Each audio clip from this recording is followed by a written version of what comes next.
I think it's such a shame. That was long what? If that was wrong, why are you considering changing the tax status of Harvard? Because I think Harvard's a disgrace. I think what they did was a disgrace.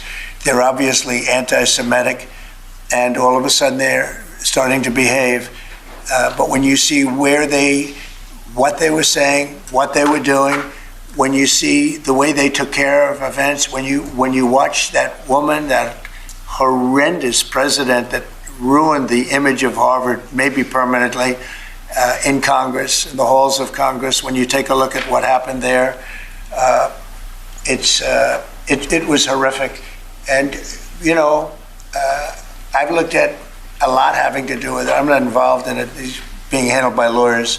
I read about it just like you did. But tax exempt status, I mean, it's a privilege. It's really a privilege.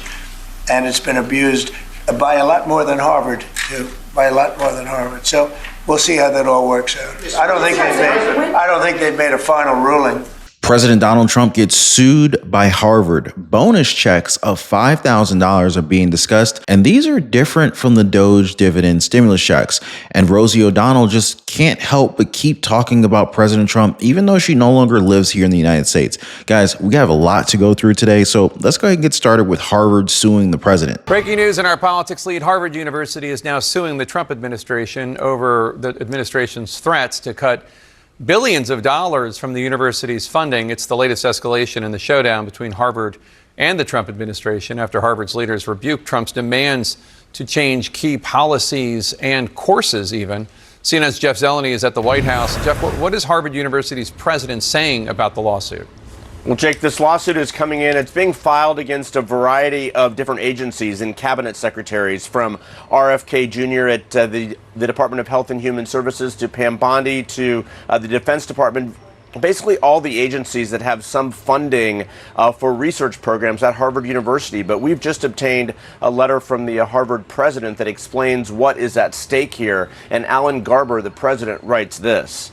He said these actions have stark real-life consequences for patients, students, faculty, staff, researchers, and the standing of American higher education in the world.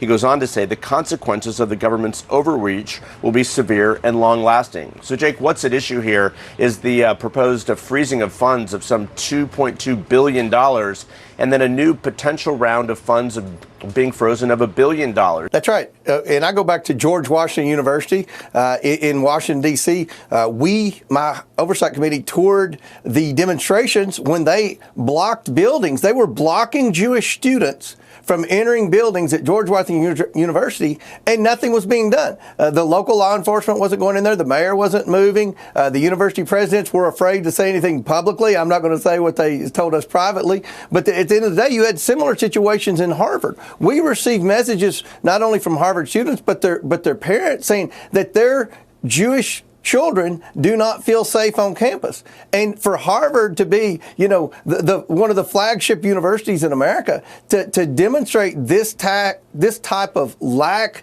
of concern for civil rights laws is very concerning. And then you throw on top of that, Jason, as we already said, the amount of federal funding they get. And let me be very clear with Harvard University. Their federal funding, 100% of their federal funding is at risk if they do not comply with my and Representative Stefanik's request. Now, we should hear what Harvard has to say about this. According to their president, the federal government pulling this money from them is unlawful, and that it's beyond the government's authority to do so. Now, again, I want you to remember that we're talking about, hey, by the way, guys, if you're one of the real ones who really enjoy what we do here on the channel, you've got to check out the Inner Circle. This is where our true supporters get exclusive access to content that I just can't share here, completely commercial free.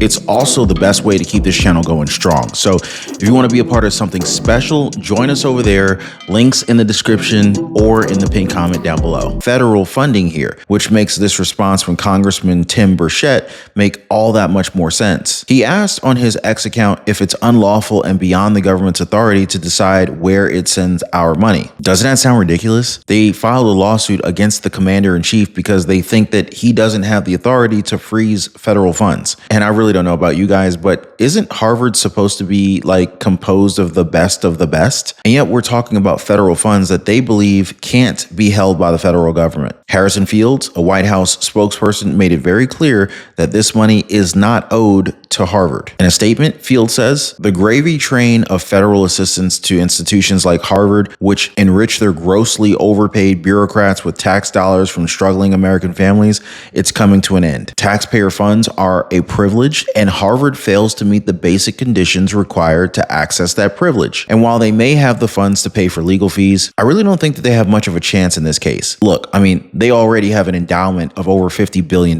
yet they're out here complaining over a few $1 billion extra. And I think Scott Jennings made a very clear point regarding this issue. Democrats be complaining about Harvard, like 96% of the political contributions from the faculty go to Democrats from Harvard. There's no diversity of thought among the faculty there. And by the way, I should say, I've had some experience with it. I was a fellow at the IOP. Kristen was as well.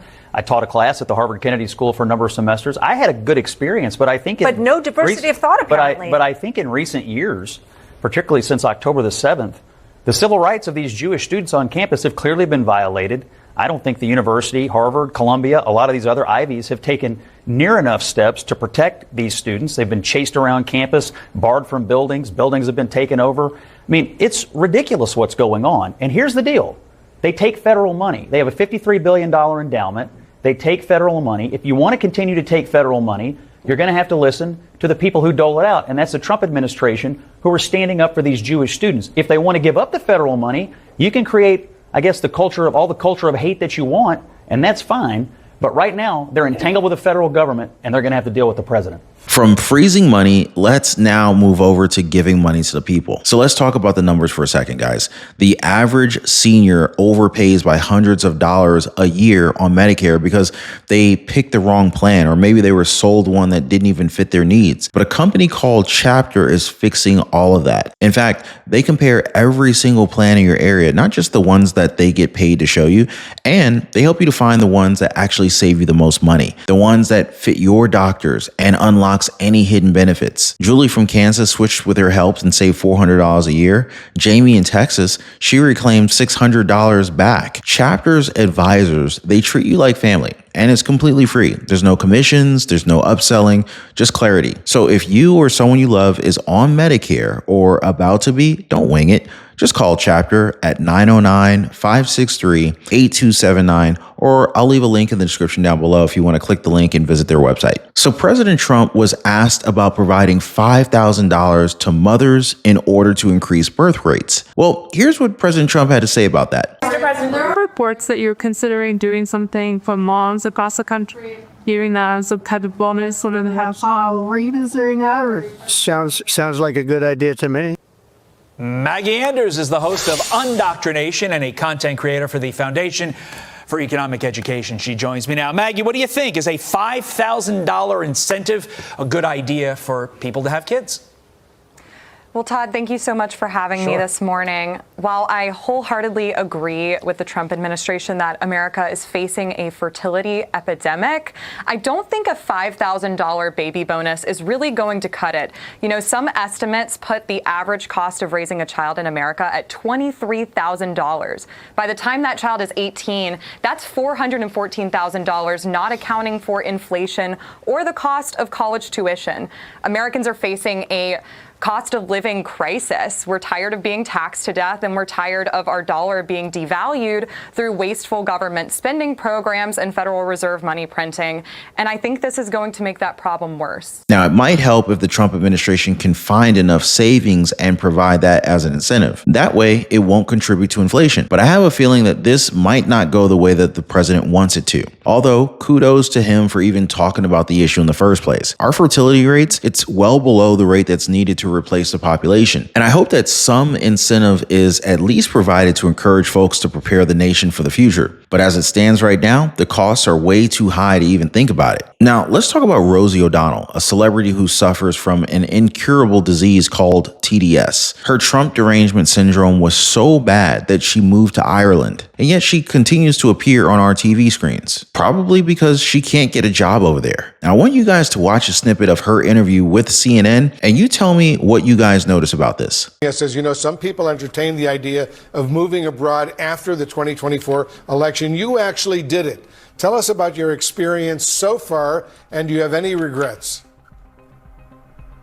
I have no regrets. Not a day has gone by that I thought it was the wrong decision. I was welcomed with open arms. I knew after reading Project 2025 that if Trump got in, it was time for me and my non-binary child to leave the country. And although I was not one of the celebrities who announced that that's what I would do, I made the decision within my family and my therapist, and should he win, and then when he did, we made the plan into action, and we were gone before he was inaugurated. Now, sadly for her, Americans are very happy with the president. His polling numbers continue to go up, and he's more popular today than he was during his first term. But at least she stood by her own ideals and did what many celebrities couldn't. She actually left the country. If you have some time, I urge you guys to watch my previous live stream. I talked about entitlement programs here and what changes are being proposed as we speak. This is a very important update, guys, so make sure you check that out. As always, thanks for your time. Thank you for hitting the like button and subscribing. We'll see. Hey, by the way, guys, if you're one of the real ones who really enjoy what we do here on the channel, you've got to check out the Inner Circle. This is where our true supporters get exclusive access to content that I just can't share here, completely commercial free. It's also the best way to keep this channel going strong. So if you want to be a part of something special, join us over there. Links in the description or in the pinned comment down below.